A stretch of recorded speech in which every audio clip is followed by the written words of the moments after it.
विभांडक बोले, बेटा, ये तो राक्षस हैं। ये ऐसे ही विचित्र और दर्शनीय रूप से घूमते रहते हैं। ये बड़े ही पराक्रमी होते हैं और ऐसे सुंदर-सुंदर रूप धारण करके सर्वदा तपस्या में विघ्न डालने का विचार करते रहते हैं। जिस जितेंद्रिय मुनि को उत्तम लोकों में जाने की इच्छा है, उसे इनका साथ नहीं करना चाहिए। ये बड़े पापी होते हैं और तपस्वियों को विघ्न पहुंचाकर ही प्रसन्न होते हैं। तपस्वी को तो उनकी ओर आंख उठाकर देखना भी नहीं चाहिए। बेटा, तुम जिन स्वादिष्ट पेय पदार्थों की बात कहते हो, उन्हें तो दुष्ट लोग पीते हैं और वे ही ऐसी रंग-बिरंगी सुगंधित मालाएं पहनते हैं। ये चीजें मुनियों के लिए नहीं बताई गई हैं। ये राक्षस है, ऐसा कहकर विभांडक मुनि ने अपने पुत्र को रोक दिया और स्वयं उस वैश्या को ढूंढने लगे। जब 3 दिन तक उसका कोई पता न लगा, तो वे आश्रम में लौट आए। इसके पश्चात जब श्रौत विधि के अनुसार विभांडक मुनि फिर फल लेने के लिए गए, तो वह वैश्या ऋष्यशृंग को फंसाने के लिए फिर आई। उसे देखते ही ऋष्यशृंग बड़े हर्षित हुए और हड़बड़ाकर उसके पास दौड़ आए तथा उससे बोले, देखो, पिताजी के यहाँ आने से पहले ही हम तुम्हारे आश्रम को चलेंगे। हे राजन, इस युक्ति से विभांडक मुनि के एकमात्र पुत्र ऋष्यशृंग को उन माँ बेटी ने नाव पर चढ़ा लिया और उसे खोलकर वे तरह-तरह के उपायों से उन्हें आनंदित करती अंगराज लोमपाद के पास ले आईं। अंगराज उन्हें अपने अंतःपुर में ले गए। इतने में ही उन्होंने देखा कि सहसा वृष्टि होने लगी और सब ओर जल ही जल हो गया। इस प्रकार अपनी मनः कामना पूर्ण होने पर राजा लोमपाद ने उन्हें अपनी कन्या शांता विवाह दी। इधर जब विभांडक मुनि फल फूल लेकर आश्रम में लौटे, तो बहुत ढूंढने पर भी उन्हें अपना पुत्र दिखाई न दिया। इससे उन्हें बड़ा ही क्रोध हुआ और ऐसी आशंका हुई कि यह सारा षड्यंत्र अंगराज का ही रचा हुआ है। अतः वे अंगाधिपति को उनके नगर और राष्ट्र के सहित भस्म कर डालने के विचार से चंपापुरी की ओर चले।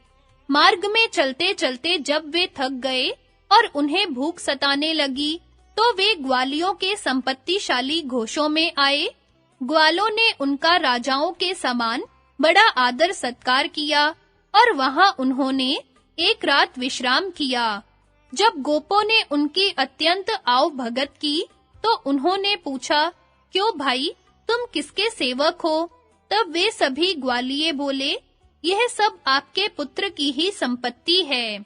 इस प्रकार देश-देश में सत्कार पाने से और ऐसे ही मधुर वाक्य सुनने से उनका उग्र कोप शांत हो गया और वे प्रसन्न चित्त से अंगराज के पास जा पहुँचे। नरश्रेष्ठ लोमपाद ने उनका विधिवत पूजन किया। उन्होंने देखा कि स्वर्गलोक में जैसे देवराज इंद्र रहते हैं, वैसे ही वहां उनका पुत्र विद्यमान है। साथ ही उन्होंने विद्युत के समान चमचमाती अपनी पुत्र वधू शांता को भी देखा। पुत्र को अनेकों ग्राम और घोष मिले देखकर तथा शांता को देखकर उनका सारा क्रोध उतर गया। फिर तो जिसमें राजा लोमपाद की विशेष प्रसन्नता थी, वही काम उन्होंने किया। पुत्र को वहीं छोड़कर उन्होंने उससे कहा, जब तुम्हारे पुत्र उत्पन्न हो जाए, तो राजा का सब प्रकार मन रखकर वन में ही चले आना। ऋष्यशृंग भी पिताजी की आज्ञा का पालन कर फिर उन्हीं के पास चले आए। शांता भी सब प्रकार से अपने पति के अनुकूल आचरण करने वाली थी। वह भी वन में ही रहकर उनकी सेवा करने लगी।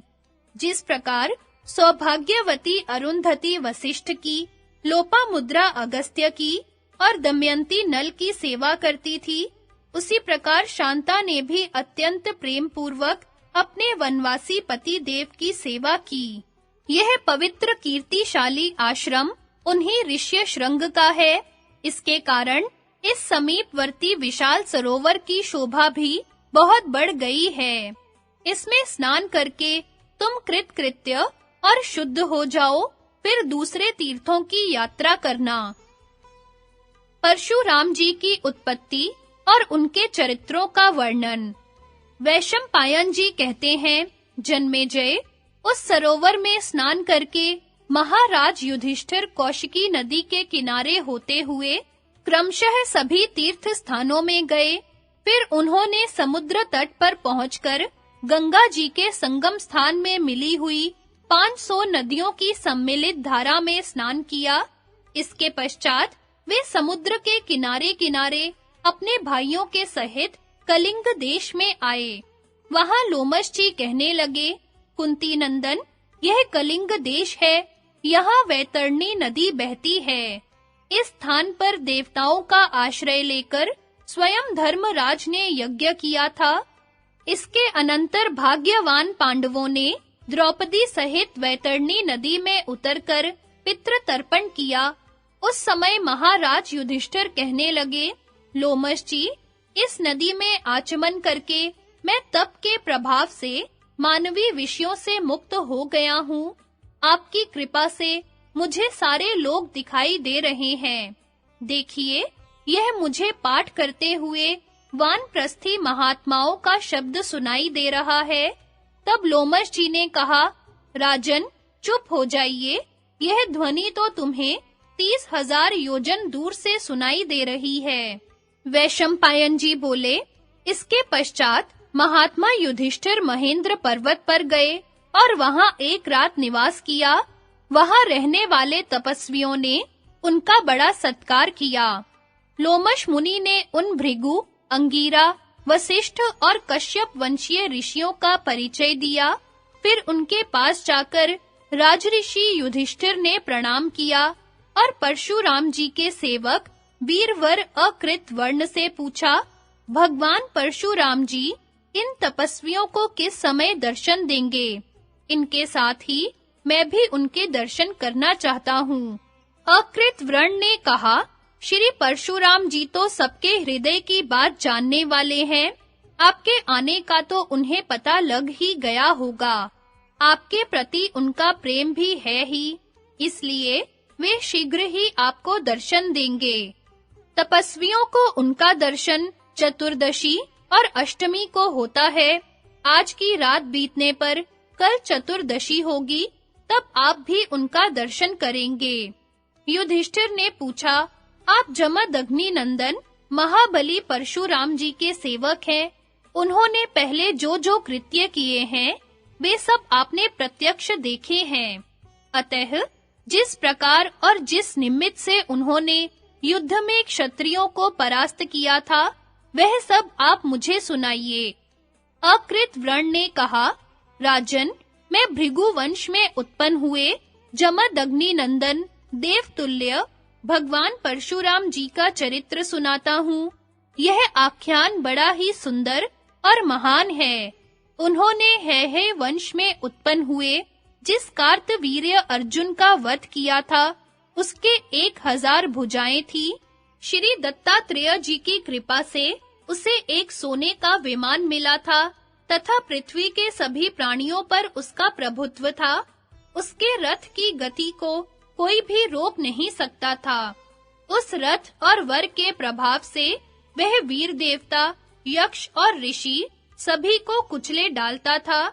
इस प्रकार उसके द्वारा सर्वत्र सभी प्राणी पीड़ित हो रहे थे।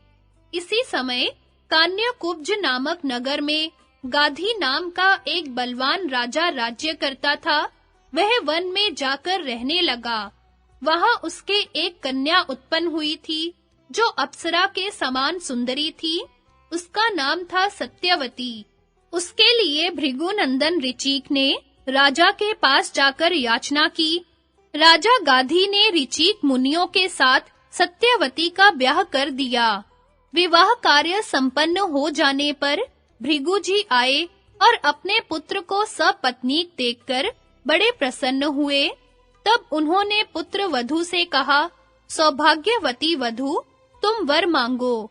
तुम्हारी जो इच्छा होगी वही मैं दूंगा। उसने अपने ससुर जी को प्रसन्न देखकर अपने और अपनी माता के लिए पुत्र की याचना की। तब भृगु जी ने कहा, तुम और तुम्हारी माता ऋतु स्नान करने के पश्चात पुत्रोत्पत्ति की कामना से अलग-अलग वृक्षों का आलिंगन करना। वह पीपल का आलिंगन करे और तुम गूलर का करना। इसके सिवा मैंने सारे संसार में घूमकर तुम्हारे और तुम्हारी माता के लिए बड़े प्रयत्न से ये 2 चरु तैयार किए हैं। इन्हें तुम सावधानी से खा लेना। ऐसा कहकर मुनि अंतर्धान हो गए, किंतु उन माँ बेटी ने चरु भक्षण करने और वृक्षों का आलिंगन करने में उलटफेर कर दिया। बहुत दिन बीतने पर भगवान भृगु फिर लौटे और उन्होंने दिव्य दृष्टि से सब बात जान ली। तब उन्होंने अपनी पुत्रवधू सत्यवती से कहा, बेटी, चरु और वृक्षों में उलटफेर करके तेरी माता ने तुझे धोखा दिया है। तूने जो चरु खाया है और जिस वृक्ष का आलिंगन किया है, उसके प्रभाव से तेरा पुत्र ब्राह्मण होने पर भी क्षत्रियों के से आचरण वाला होगा, तथा तेरी माता का पुत्र क्षत्रिय होकर भी ब्राह्मणों के से आचार वाला, बड़ा तेजस्वी और सत्पुरुषों के मार्ग का अनुसरण करने वाला होगा। तब उसने बार-बार प्रार्थना करके अपने ससुर जी को प्रसन्न किया और प्रार्थना की कि मेरा पुत्र ऐसा न हो, भले ही पौत्र ऐसे स्वभाव वाला हो जाए। भृगु जी ने अच्छा ऐसा ही हो, यह कहकर अपनी पुत्र वधू का अभिनंदन किया। यथा समय उसके गर्भ से जमदग्नि मुनि का जन्म हुआ। वे बड़े ही तेजस्वी जमदग्नि ने वेदा अध्ययन आरंभ किया और नियमानुसार स्वाध्याय करने से सभी वेदों को कंठस्थ कर लिया। फिर उन्होंने राजा प्रसेनजीत के पास जाकर उनकी पुत्री रेणुका के लिए याचना की और राजा ने उन्हें अपनी बेटी विवाह दी। रेणुका का आचरण सब प्रकार से अपने पति देव के अनुकूल था। उसके साथ आश्रम में रहकर वे तपस्या करने लगे। उनके क्रमशः 4 पुत्र हुए। इसके बाद परशुराम जी का प्रादुर्भाव हुआ। ये 5वें थे। भाइयों में छोटे होने पर भी ये गुणों में सबसे बढ़े चढ़े थे। एक दिन जब सब पुत्र फल लेने के लिए चले गए, तो व्रतशीला रेणुका स्नान करने को गई। जिस समय वह स्नान करके आश्रम को लौट रही थी, उसने देवयोग से राजा चित्ररथ को जल क्रीड़ा करते देखा। उस संपत्तिशाली राजा को जल विहार करते देखकर रेणुका का चित्त चलायमान हो गया। इस मानसिक विकार से दीन, अचेत और त्रस्त होकर उसने आश्रम में प्रवेश किया। महातेजस्वी जमदग्नि मुनि ने सब बात जान ली और उसे अधीर एवं ब्रह्म तेज से च्युत हुई देखकर बहुत धिक्कारा। इतने में ही उनके ज्येष्ठ पुत्र रुक्मवान और फिर सुषेण, वसु और विश्वावसु भी आ गए। मुनि ने क्रमशः उन सभी से कहा कि इस अपनी माँ को तुरंत मार डालो, किंतु वे मोहवश हक्के बक्के से रह गए, कुछ भी न बोल सके। तब मुनि ने क्रोधित होकर उन्हें शाप दिया, जिससे उनकी विचार शक्ति नष्ट हो गई और वे मृग एवं पक्षियों के समान जड़ बुद्धि हो गए। उन सबके पीछे शत्रु पक्ष के वीरों का संहार करने वाले परशुराम जी आए। उनसे महातपस्वी जमदग्नि मुनि ने कहा, बेटा, अपनी इस पापिनी माता को अभी मार डाल और इसके लिए मन में किसी प्रकार का खेद न कर। यह सुनकर परशुराम ने फरसा लेकर उसी क्षण अपनी माता का मस्तक काट डाला। राजन, इससे जमदग्नि का कोप सर्वथा शांत हो गया और उन्होंने प्रसन्न होकर कहा, बेटा, तुमने मेरे कहने से वह काम किया है जिसे करना बड़ा ही कठिन है। इसलिए तुम्हारी जो कामनाएं हो वे सब मांग लो। तब उन्होंने कहा, पिताजी, मेरी माता जीवित हो जाएं, उन्हें मेरे द्वारा मारे जाने की बात याद न रहे, उनके मानस पाप का नाश हो जाए, मेरे चारों भाई स्वस्थ हो जाएं, युद्ध में मेरा सामना करने वाला कोई ना हो और मैं लंबी आयु प्राप्त करूं। परम तपस्वी जमदग्नि ने भी वरदान के द्वारा उनकी सभी कामनाएं पूर्ण कर दी। एक बार इसी तरह उनके सब पुत्र बाहर गए हुए थे। उसी समय अनूप देश का राजा कार्तवीर्य अर्जुन उधर आ निकला। जिस समय वह आश्रम में पहुंचा, मुनि पत्नी रेणुका ने उसका आतिथ्य सत्कार किया। कार्तवीर्य अर्जुन युद्ध के मत से उन्मत्त हो रहा था। उसने सत्कार की कुछ कीमत न करके आश्रम की होम धेनु के डकराते रहने पर भी उसके बछड़े को हर लिया और वहां के वृक्ष आदि भी तोड़ दिए।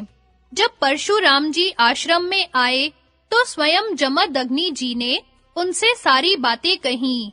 उन्होंने होम की गाय को भी रोते देखा।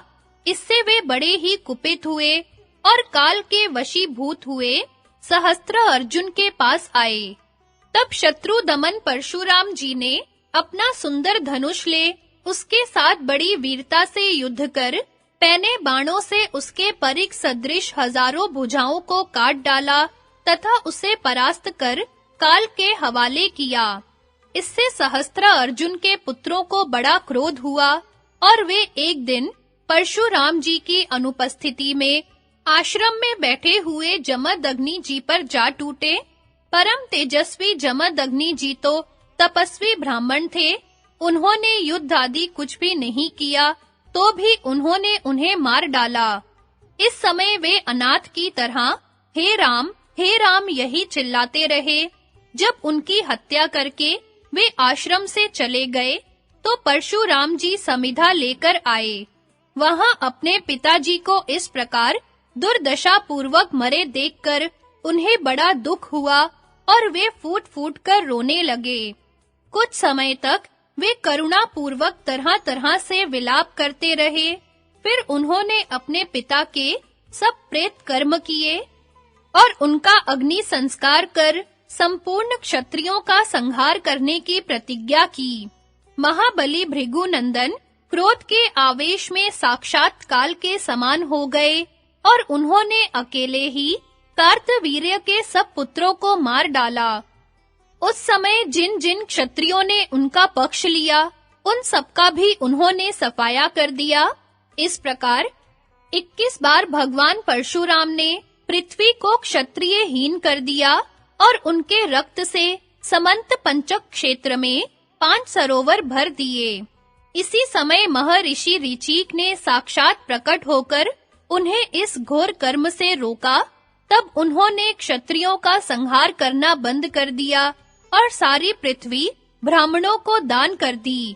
इस प्रकार समस्त भूमंडल ब्राह्मणों को देकर वे महेंद्र पर्वत पर निवास करते हैं। वैशंपायन जी कहते हैं, राजन, फिर 14 के दिन अपने नियम के अनुसार महामना परशुराम जी ने समस्त ब्राह्मण और भाइयों के सहित महाराज युधिष्ठिर को दर्शन दिए। धर्मराज ने अपने भाइयों के सहित उनका पूजन किया और वहां रहने वाले सब ब्राह्मणों का भी खूब सत्कार किया। फिर परशुराम जी की आज्ञा से उस रात को महेंद्र पर्वत पर ही रहकर वे दूसरे दिन दक्षिण की ओर चले। प्रभास क्षेत्र में पांडवों से यादवों की भेंट।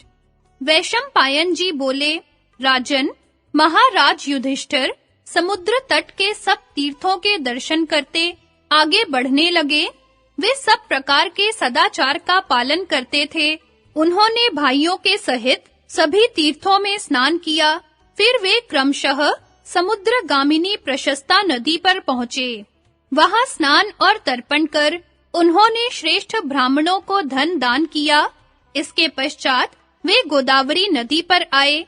उसमें स्नान आदि करके निष्पाप हो उन्होंने द्रविण देश में समुद्र तीरवर्ती परम पवित्र अगस्त्य तीर्थ और नारी तीर्थ के दर्शन किए। फिर वे शूरपारक क्षेत्र में पहुँचे। वहां समुद्र के कुछ अंश को पार करके वे एक प्रसिद्ध वन में आए। यहाँ उन्होंने धनुर्धारियों में श्रेष्ठ परशुराम जी की वेदी देखी। इसके आसपास अनेकों तपस्वी रहते थे और पुण्यात्मा पुरुष इसे पूजनीय मानते थे। इसके पश्चात उन्होंने वसु, मरुदगण, अश्विनी कुमार, आदित्य, कुबेर, इंद्र, विष्णु, सविता, शिव, चंद्रमा, सूर्य, वरुण, साध्य गण, ब्रह्मा, पितृगण, गणों के सहित रुद्र, सरस्वती, सिद्ध और अन्यान्य देवताओं के परम पवित्र और मनोहर मंदिरों के दर्शन किए।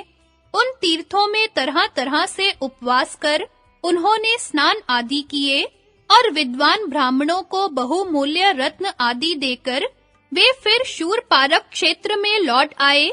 वहां से वे भाइयों के सहित अन्य समुद्र तीरवर्ती तीर्थों में गए और फिर पृथ्वी भर में प्रसिद्ध प्रभास क्षेत्र में आए। वहां स्नान और तर्पण आदि करके उन्होंने देवता और पितरों को तृप्त किया। फिर 12 दिन तक केवल जल और वायु ही भक्षण करते हुए चारों ओर अग्नि जलाकर तप किया। इसी समय भगवान श्री कृष्ण और बलराम ने सुना कि महाराज युधिष्ठिर प्रभास क्षेत्र में उग्र तपस्या कर रहे हैं, तो वे अपने परिकरों के साथ उनके पास आए। उन्होंने देखा कि पांडव लोग पृथ्वी पर पड़े हुए हैं, उनके शरीर धूल से सने हुए हैं तथा कष्ट सहने के अयोग्य द्रौपदी भी महान दुख भोग रही है। यह देखकर वे बिलख-बिलख कर रोने लगे। महाराज युधिष्ठिर दुख पर दुख भोग रहे थे, तो भी उनका धैर्य शिथिल नहीं पड़ा था। उन्होंने बलराम, कृष्ण, प्रद्युमन, साम, सात्यकी, अनिरुद्ध तथा और भी सभी वृष्णि वंशियों का बड़ा आदर किया। उनसे सम्मानित होकर यादवों ने भी उनका यथोचित सत्कार किया और फिर देवता जैसे इंद्र के चारों ओर बैठ जाते हैं, उसी प्रकार वे धर्मराज युधिष्ठिर को घेर कर बैठ गए। तदनंतर बलदेव जी ने कमल नयन भगवान श्री कृष्ण से कहा, श्री कृष्ण, देखो, धर्मराज सिर पर जटाएं धारण करके वन में रहते हैं और वल्कल वस्त्रों से शरीर ढककर तरह-तरह के कष्ट भोग रहे हैं, तथा वह पापात्मा दुर्योधन पृथ्वी का शासन कर रहा है। हाय, इसके लिए पृथ्वी भी नहीं फटती। इससे अल्प बुद्धि पुरुष तो यही समझेंगे कि धर्माचरण की अपेक्षा पाप करना ही अच्छा है। ये साक्षात धर्म के पुत्र हैं, धर्म ही इनका आधार है। सत्य से भी ये कभी नहीं डिगते और निरंतर दान भी करते रहते हैं।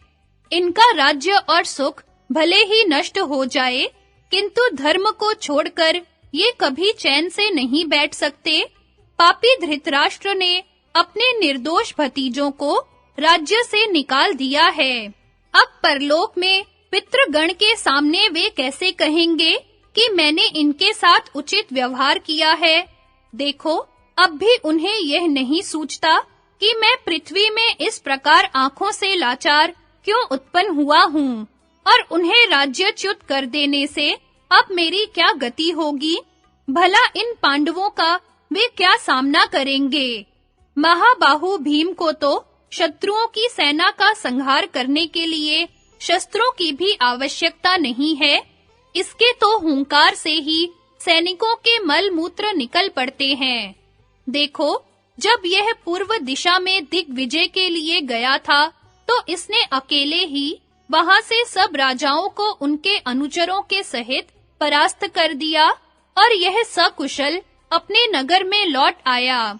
कोई इसका बाल भी बांका नहीं कर सका, किंतु आज यह फटे पुराने वस्त्र पहनकर दुख भोग रहा है। इस फुर्तीले वीर सहदेव को देखो, इसने समुद्र तट पर अपने सामने इकट्ठे होकर आए हुए दक्षिण देश के सभी राजाओं के दांत खट्टे कर दिए थे। आज यह भी तपस्वी बना हुआ है।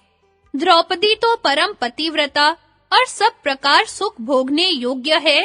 महारथी द्रुपद के समृद्धशाली यज्ञ की वेदी से इसका जन्म हुआ है। यह भला वनवास का दुख कैसे सहती होगी।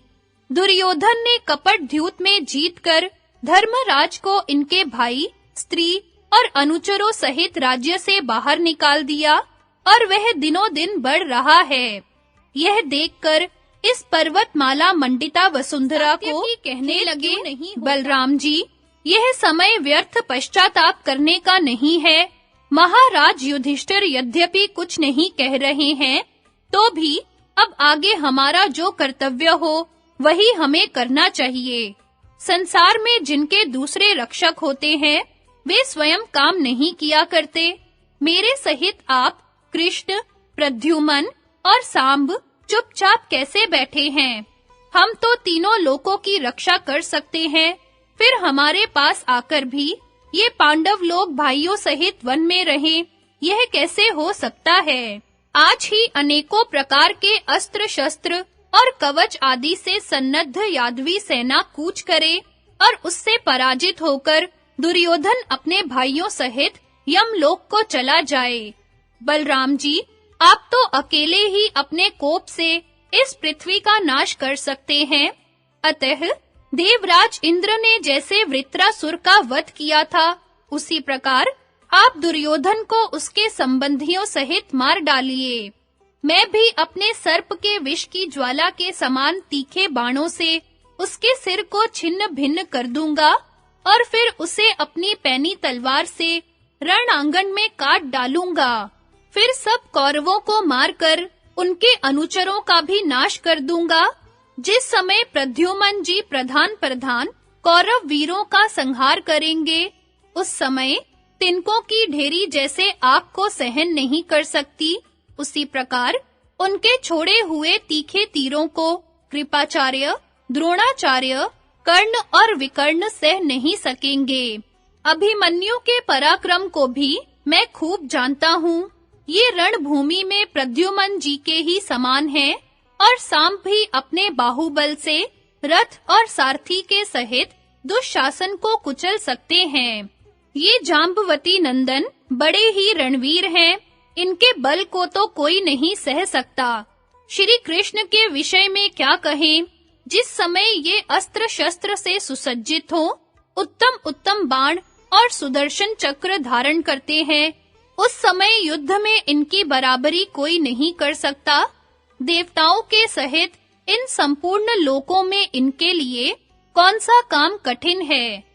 इस समय अनिरुद्ध, गद, उल्मुख, बाहुक, भानु, नीथ और रणवीर कुमार निषट तथा रणबांकुरे सारण और चारुदेशन सभी को अपना-अपना कुलोचित पुरुषार्थ दिखाना चाहिए।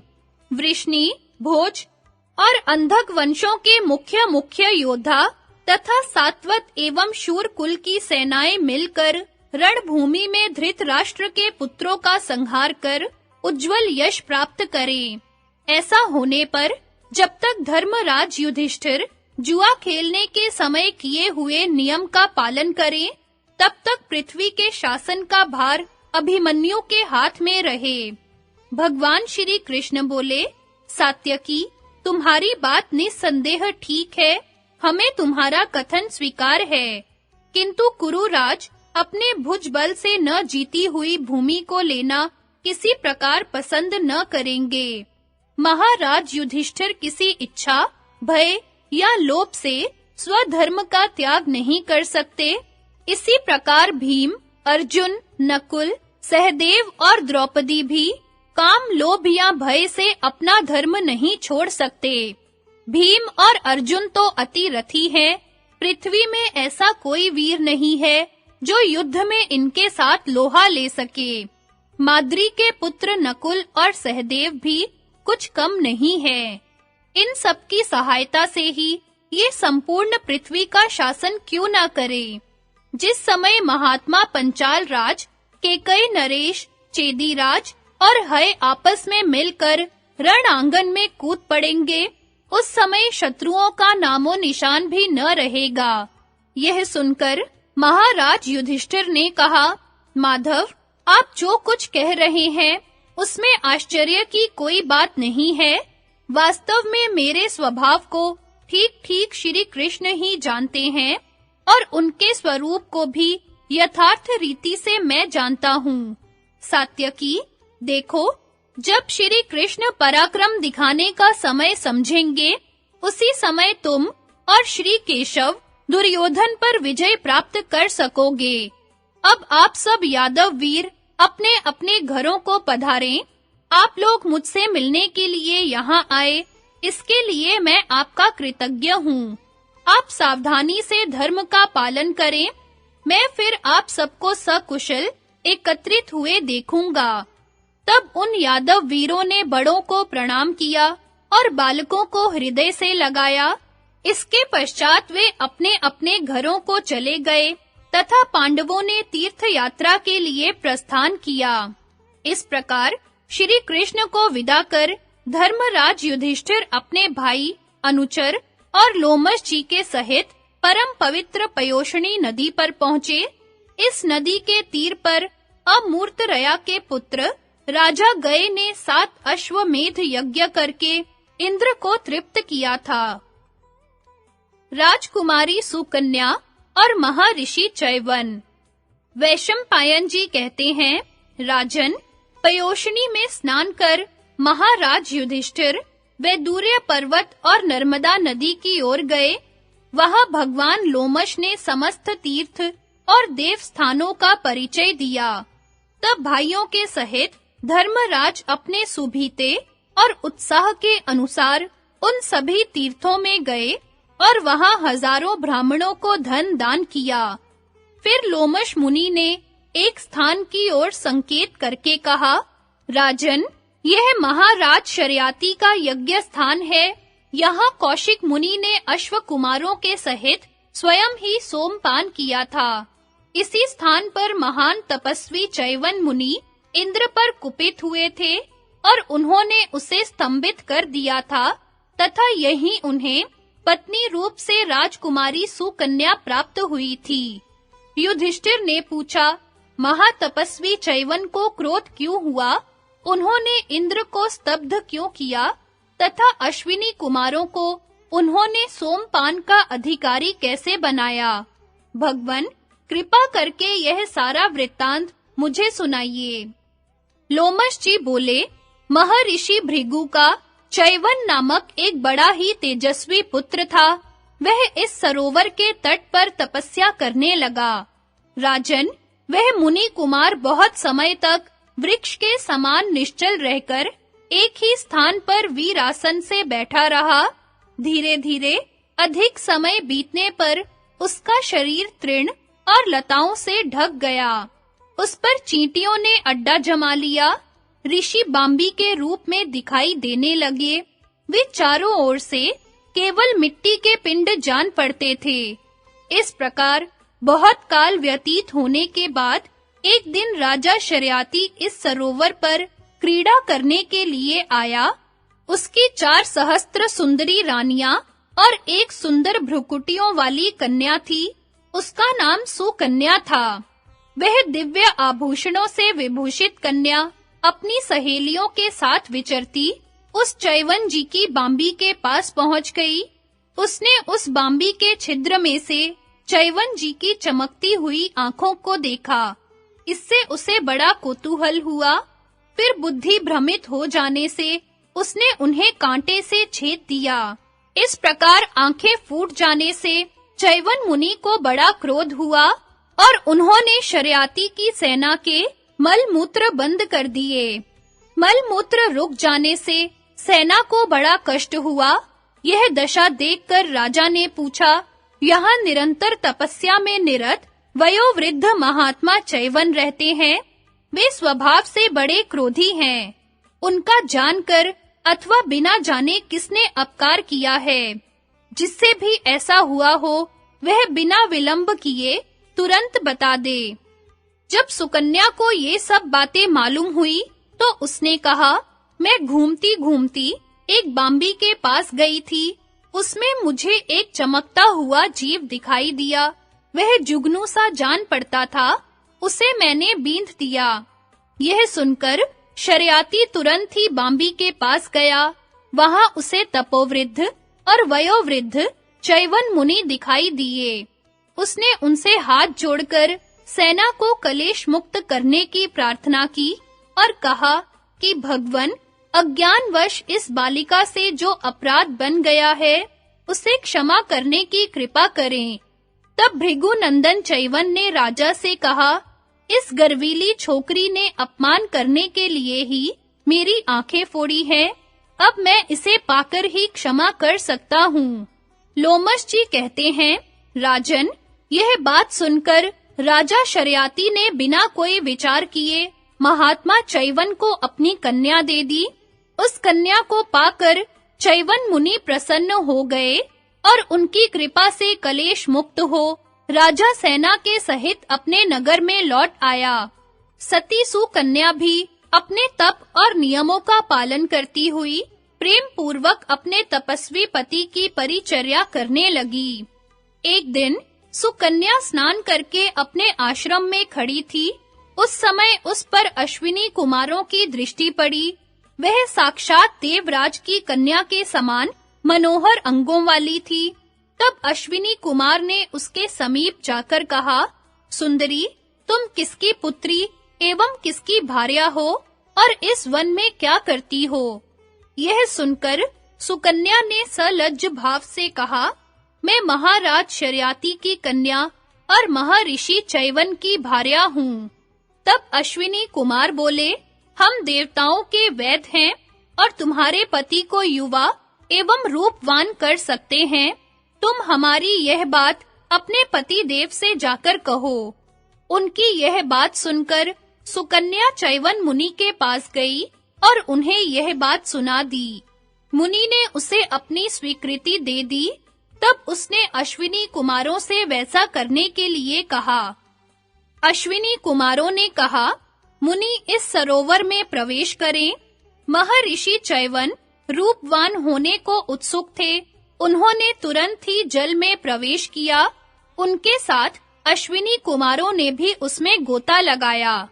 फिर एक मुहूर्त बीतने पर वे तीनों उस सरोवर से बाहर निकले। वे सभी दिव्य रूपधारी, युवा और समान आकृति वाले थे। उन तीनों को ही देखकर चित्त में अनुराग की वृद्धि होती थी। उन तीनों ही ने कहा, सुंदरी, तुम हम में से किसी भी एक को वर लो। वे तीनों ही समान रूप वाले थे। सुकन्या एक बार तो सहम गई, परंतु फिर उसने मन और बुद्धि से निश्चय कर अपने पति को पहचान लिया और उन्हें ही वरा। इस प्रकार अपनी पत्नी और मनमाना रूप एवं यौवन पाकर चैवन ऋषि बहुत प्रसन्न हुए और अश्विनी कुमारों से बोले, मैं वृद्ध था, तुमने ही मुझे रूप और यौवन दिया है, इसलिए मैं भी तुम्हें सोमपान का अधिकार दिलाऊंगा। यह सुनकर अश्विनी कुमार प्रसन्न होकर स्वर्ग को चले गए तथा चैवन और सुकन्या उस आश्रम में देवताओं के समान विहार करने लगे। चैवन मुनि युवा हो गए हैं तो उसे बड़ी ही प्रसन्नता हुई और वह अपनी सेना के सहित उनके आश्रम में आया। उसने देखा कि चैवन और सुकन्या साक्षात देव दंपत्ति से जान पड़ते हैं। इससे राजा और रानी को ऐसा हर्ष हुआ मानो उन्हें सारी पृथ्वी का ही राज्य मिल गया हो। फिर चैवन मुनि ने राजा से कहा, राजन, मैं आपसे यज्ञ कराऊंगा, आप सब सामग्री एकत्रित कीजिए। राजा ने बड़ी प्रसन्नता से उनकी यह बात स्वीकार कर ली। जब यज्ञ के लिए समस्त कामनाओं की पूर्ति करने वाला शुभ दिन उपस्थित हुआ, तो राजा शर्याती ने एक सुंदर यज्ञ मंडप तैयार कराया। उसी में भृगुनंदन महर्षि चैवन ने राजा के यज्ञ अनुष्ठान का आयोजन किया। इस यज्ञ में जो नई बातें हुई, उन्हें सुनिए। जिस समय चैवन मुनि ने अश्विनी कुमारों को यज्ञ का भाग दिया, तब इंद्र ने उन्हें रोकते हुए कहा, मेरे विचार से दोनों ही अश्विनी कुमार यज्ञ भाग लेने के अधिकारी नहीं हैं। चैवन ने कहा, ये दोनों कुमार बड़े ही उत्साही, उदार हृदय, रूपवान और धनवान है। भला तुम्हारे या दूसरे देवताओं के सामने इनका सोमपान में अधिकार क्यों नहीं है? इंद्र ने कहा, ये चिकित्सा कार्य करते हैं और मनमाना रूप धारण कर मृत्यु लोक में भी विचरते रहते हैं। इन्हें सोमपान का अधिकार कैसे हो सकता है? जब चैवन ऋषि ने देखा कि देवराज बार-बार उसी बात पर जोर दे रहे हैं, तो उन्होंने उनकी उपेक्षा कर अश्विनी कुमारों को देने के लिए उत्तम सोम रस लिया। उन्हें इस प्रकार आग्रह पूर्वक सोम लेते देखकर इंद्र ने कहा, यदि तुम हमारे लिए तैयार हुए सोम रस को इस प्रकार अश्विनी कुमारों के लिए स्वयं ग्रहण करोगे, तो मैं तुम पर अपना भयंकर वज्र छोड़ दूंगा। ऐसा कहने पर भी चैवन मुनि ने मुस्कुराते हुए अश्विनी कुमारों के लिए सोम ले लिया। तब तो इंद्र उन पर अपना भयंकर वज्र छोड़ने के लिए उद्यत हुए। वे जैसे ही प्रहार करने लगे कि चैवन ने उनकी भुजा को स्तंभित कर दिया और अपने तपोबल से अग्नि कुंड में से मद नामक एक अत्यंत भयंकर राक्षस उत्पन्न किया, जो अपनी भीषण गर्जना से त्रिभुवन को त्रस्त करता हुआ इंद्र को निगल जाने के लिए उनकी ओर दौड़ा। इससे इंद्र को बड़ी ही व्यथा हुई और उन्होंने पुकार कर कहा, आज से अश्विनी कुमार सोमपान के अधिकारी हुए। अब आप मेरे ऊपर कृपा करें, आप जैसा चाहेंगे वही होगा। जब इंद्र का कोप शांत हो गया, तब भृगुनंदन महात्मा चैवन ने इंद्र को उसी समय उस दुख से मुक्त कर दिया। राजन, यह झिलमिलाता हुआ द्विज संगुष्ट नाम का सरोवर उन्हीं चैवन मुनि का है।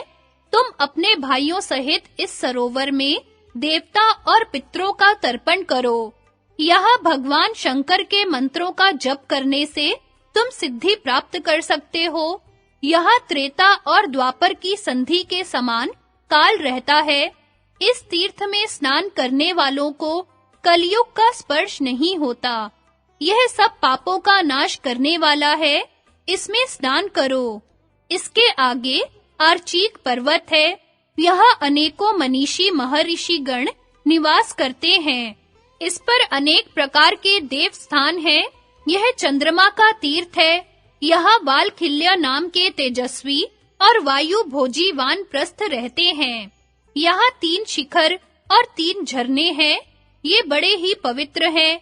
तुम प्रदक्षिणा करके क्रमशः इन सभी में यथेच्छ स्नान करो। इसके पास ही यमुना जी बह रही हैं। स्वयं श्री कृष्ण ने भी यहाँ तपस्या की थी। नकुल, सहदेव, भीमसेन, द्रौपदी और हम सब भी तुम्हारे साथ इसी स्थान पर चलेंगे।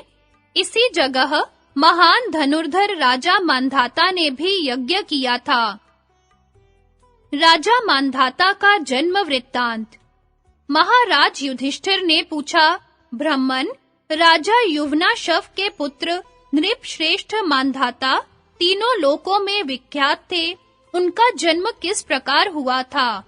लोमश जी बोले, राजा युवनाशव इक्ष्वाकु वंश में उत्पन्न हुआ था। उसने 1,000 अश्वमेध करके और भी बहुत से यज्ञ किए और उन सभी में बहुत बड़ी-बड़ी दक्षिणाएं दी। अपने मंत्रियों पर राज्य का भार छोड़कर उस मनस्वी राजा ने मनोनिग्रह करते हुए निरंतर वन में ही रहना आरंभ कर दिया।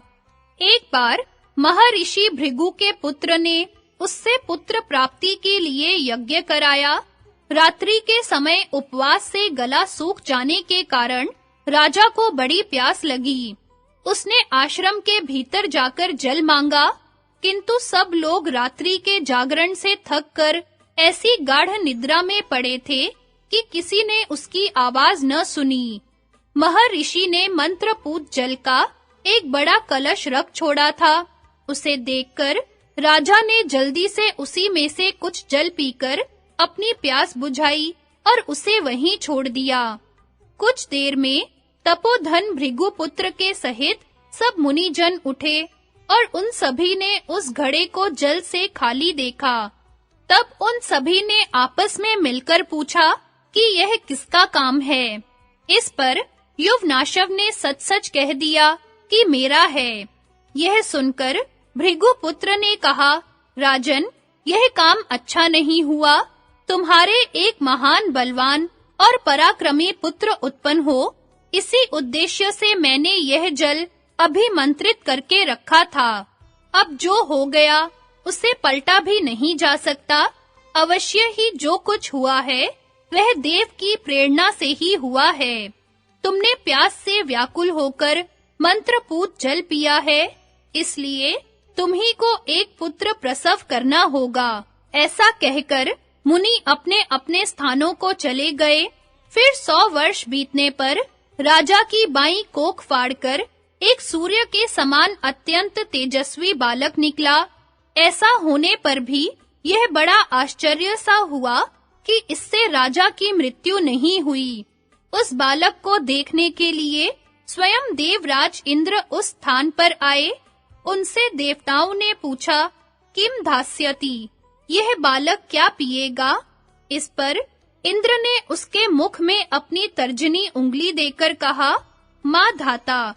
इसी से देवताओं ने उसका नाम मानधाता रखा। फिर उसके ध्यान करते ही धनुर्वेद के सहित संपूर्ण वेद और दिव्य अस्त्र उसके पास उपस्थित हो गए।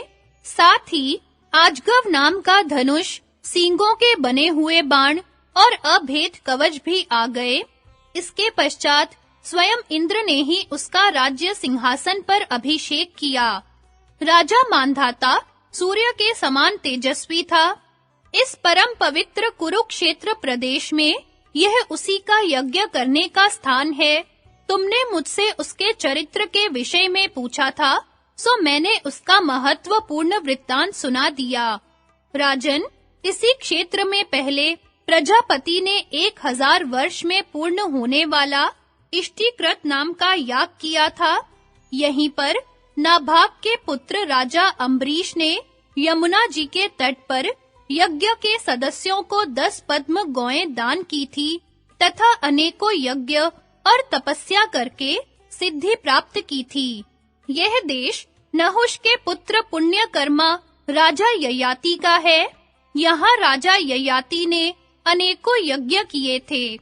इसी जगह महाराज भरत ने भी अश्वमेध यज्ञ करके घोड़ा छोड़ा था। राजा मरुत ने भी मुनिवर संवर्त की अध्यक्षता में इसी क्षेत्र में यज्ञ किया था। राजन, जो पुरुष इस तीर्थ में आचमन करता है, उसे संपूर्ण लोकों का दर्शन होने लगता है और वह समस्त पापों से मुक्त हो जाता है। तुम इसमें आचमन करो। महर्षि लोमश की यह बात सुनकर भाइयों के सहित धर्मराज युधिष्ठिर ने स्नान किया। उस समय महर्षि गण स्वस्ति वाचन कर रहे थे।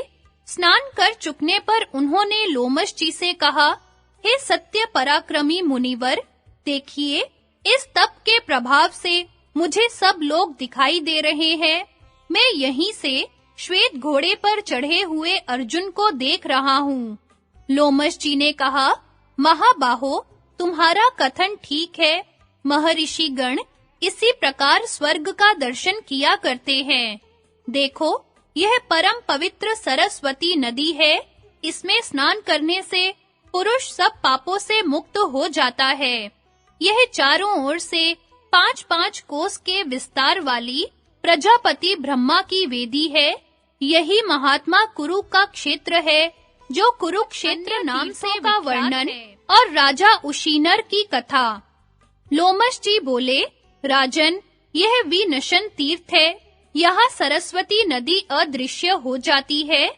यह स्थान निषाद देश का द्वार है।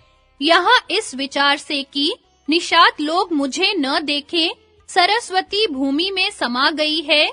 इसके आगे यह चमसोभदेद नाम का स्थान है, जहाँ सरस्वती फिर प्रकट हो जाती है और जहाँ इसमें समुद्र में मिलने वाली सब पवित्र नदियाँ मिल जाती हैं।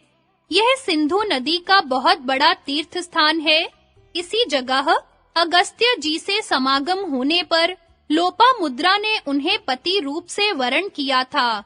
यह विष्णु पद नाम का पवित्र तीर्थ दिखाई दे रहा है और यह विपाशा नाम की परम पवित्र नदी है। हे शत्रुदमन, यह सबसे पवित्र काश्मीर मंडल है। यहाँ अनेकों महर्षि निवास करते हैं। तुम भाइयों के सहित उनके दर्शन करो। यह मानसरोवर का द्वार दिखाई दे रहा है। इस तीर्थ में एक बड़े आश्चर्य की बात है कि यहाँ जब एक युग पूरा होता है, तो यहाँ श्री पार्वती जी और पार्षदों के सहित इच्छा अनुसार रूप धारण करने वाले श्री महादेव जी के दर्शन होते हैं। जितेंद्रिय और श्रद्धावान याजक लोग अपने परिवार के हित की कामना से इस सरोवर पर चैत्र मास में स्नान करके श्री महादेव जी का पूजन किया करते हैं। यह सामने उज्जानक तीर्थ है। इसके पास ही यह कुशवान सरोवर है।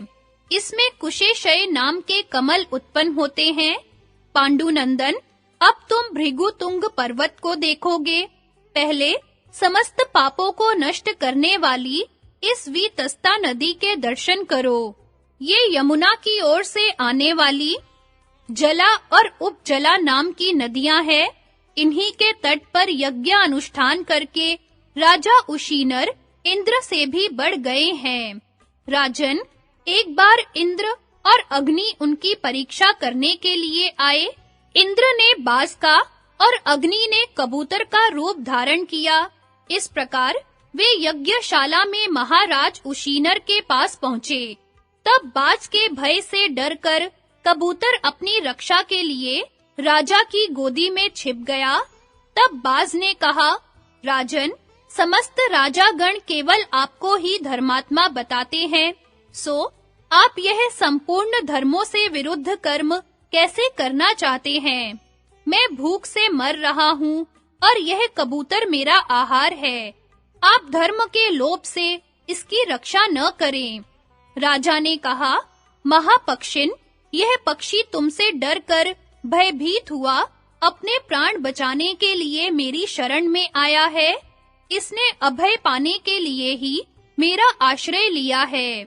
यदि मैं इसे तुम्हारे चंगुल में न पड़ने दूं, तो इससे तुम्हें धर्म क्यों नहीं जान पड़ता? देखो, यह घबराहट के मारे कैसा कांप रहा है। इसने प्राणों की रक्षा के लिए ही मेरी शरण की है। ऐसी स्थिति में इसे त्यागना तो बड़ी बुराई की बात है। जो पुरुष ब्राह्मणों की हत्या करता है, जो जगन माता गौ का वध करता है और जो शरणागत को त्यागता है, उन तीनों को समान पाप लगता है।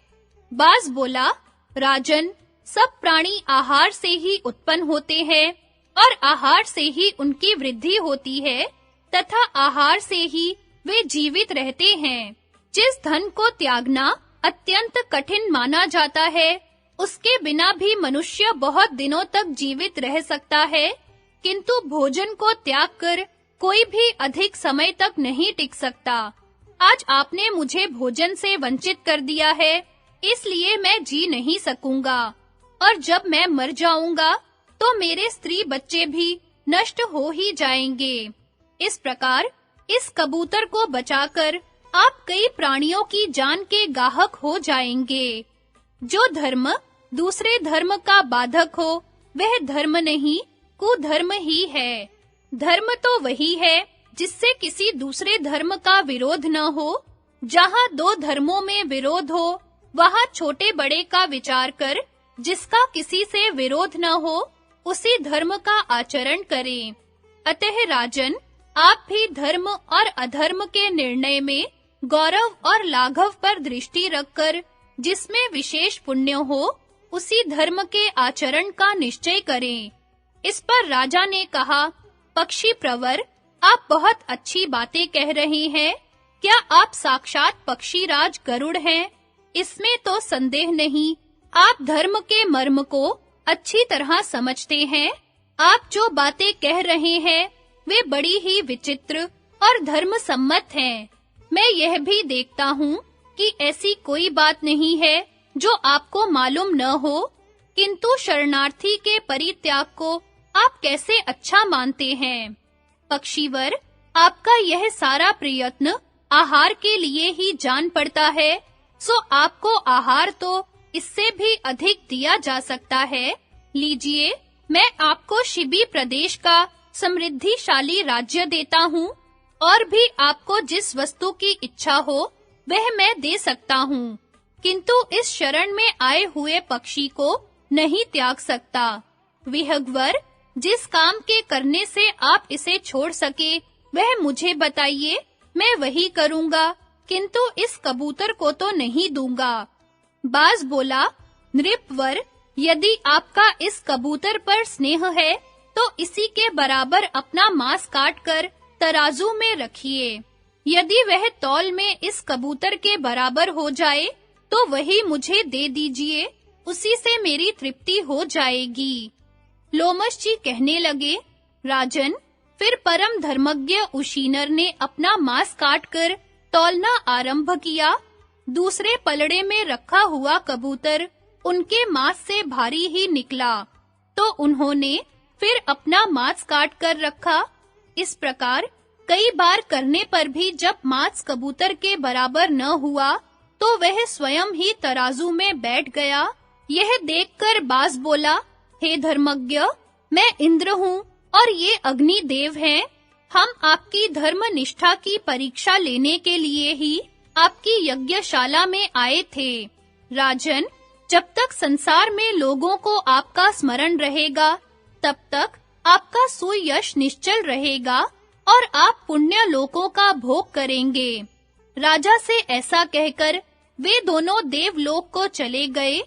महाराज, यह पवित्र आश्रम उसी महानुभाव राजा उशीनर का है। यह बड़ा ही पवित्र और पापों का नाश करने वाला है। आप मेरे साथ इसके दर्शन करें। अष्टावक्र के जन्म और शास्त्रार्थ का वृत्तांत।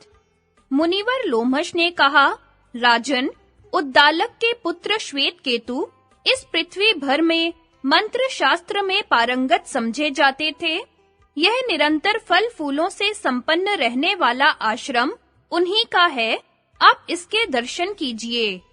इस आश्रम में महर्षि श्वेतकेतु को मानवी के रूप में साक्षात सरस्वती देवी के दर्शन हुए थे।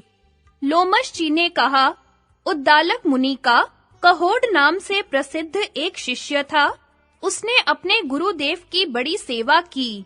इससे प्रसन्न होकर उन्होंने बहुत जल्द सब वेद उसे पढ़ा दिए और अपनी कन्या सुजाता भी उसे विवाह दी। कुछ काल बीतने पर सुजाता गर्भवती हुई। वह गर्भ अग्नि के समान तेजस्वी था। एक दिन कहोड वेद पाठ कर रहे थे। उस समय वह बोला, पिताजी, आप रात भर वेद पाठ करते हैं, किंतु यह ठीक-ठीक नहीं होता। शिष्यों के बीच में ही इस प्रकार आक्षेप करने से पिता को बहुत क्रोध हुआ और उन्होंने उस उदरस्थ बालक को शाप दिया कि तू पेट में से ही ऐसी टेढ़ी-टेढ़ी बातें करता है, इसलिए 8 जगह से टेढ़ा उत्पन्न होगा। जब अष्टावक्र पेट में बढ़ने लगे तो सुजाता को बड़ी पीड़ा हुई और उसने एकांत में अपने धनहीन पति से धन लाने के लिए प्रार्थना की। कहोड धन लेने के लिए राजा जनक के पास गए, किंतु वहां वाद करने में कुशल बंदी ने उन्हें शास्त्रार्थ में हरा दिया और शास्त्रार्थ के नियम के अनुसार उन्हें जल में डुबो दिया गया। जब उद्दालक को यह समाचार विदित हुआ, तो उन्होंने सुजाता के पास जाकर उसे सब बात सुना दी और कहा कि तू अष्टावक्र से इसके विषय में कुछ मत कहना। इसी से उत्पन्न होने के पश्चात अष्टावक्र को इसका कुछ पता न लगा। वे उद्दालक को ही अपना पिता समझते थे और उनके पुत्र श्वेतकेतु को अपना भाई मानते थे। एक दिन जब अष्टावक्र की आयु 12 वर्ष की थी, वे उद्दालक की गोद में बैठे थे। उसी समय वहां श्वेतकेतु आए और उन्हें पिता की गोद में से खींचकर कहा, यह गोदी तेरे बाप की नहीं है। श्वेतकेतु की इस कटुक्ति से उनके चित्त पर बड़ी चोट लगी और उन्होंने घर जाकर अपनी माता से पूछा कि मेरे पिता कहाँ गए हैं। इससे सुजाता को बड़ी घबराहट हुई और उसने शाप के भय से सब बात बता दी। यह सब रहस्य सुनकर उन्होंने रात्रि के समय श्वेतकेतु से मिलकर यह सलाह की कि हम दोनों राजा जनक के यज्ञ में चलें। वह यज्ञ बड़ा विचित्र सुना जाता है। वहां हम ब्राह्मणों के बड़े-बड़े शास्त्रार्थ सुनेंगे। ऐसी सलाह करके वे दोनों मामा भांजे राजा जनक के समृद्धि संपन्न यज्ञ के लिए चल दिए। यज्ञशाला के द्वार पर पहुंचकर जब वे भीतर जाने लगे, तो उनसे द्वारपाल ने कहा, आप लोगों को प्रणाम है। हम तो आज्ञा का पालन करने वाले हैं। राजा के आदेशानुसार हमारा जो निवेदन है, उस पर आप ध्यान दें। इस यज्ञशाला में बालकों को जाने की आज्ञा नहीं है। केवल वृद्ध और विद्वान ब्राह्मण ही इसमें प्रवेश कर सकते हैं।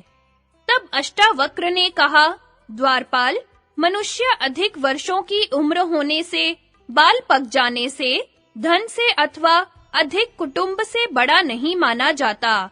ब्राह्मणों में तो वही बड़ा है जो वेदों का वक्ता हो। ऋषियों ने ऐसा ही नियम बताया है। मैं इस राजसभा में बंदी से मिलना चाहता हूँ।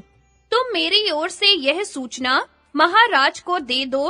आज तुम हमें विद्वानों के साथ शास्त्रार्थ करते देखोगे और वाद बढ़ जाने पर बंदी को परास्त हुआ पाओगे। द्वारपाल बोला, अच्छा, मैं किसी उपाय से आपको सभा में ले जाने का प्रयत्न करता हूँ, किंतु वहां जाकर आपको विद्वानों के योग्य काम करके दिखाना चाहिए। ऐसा कहकर द्वारपाल उन्हें राजा के पास ले गया। वहां अष्टावक्र ने कहा, राजन, आप जनक वंश में प्रधान स्थान रखते हैं और चक्रवर्ती राजा हैं।